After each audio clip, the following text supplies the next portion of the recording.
Hi everyone, it's Kathy. Thank you for joining me. I'm here with a product reveal to share with you the Spooky Large Word Die.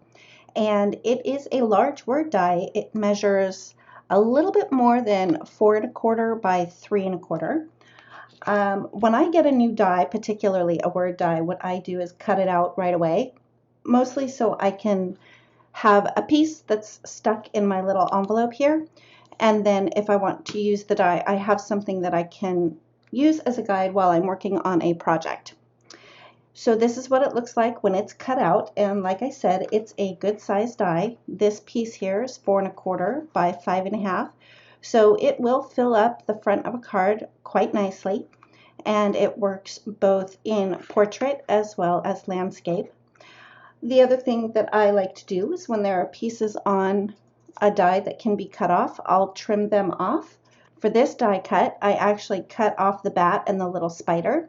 I thought it would be really cute to have a little ghost peeking through this O and then maybe replace this O with a pumpkin.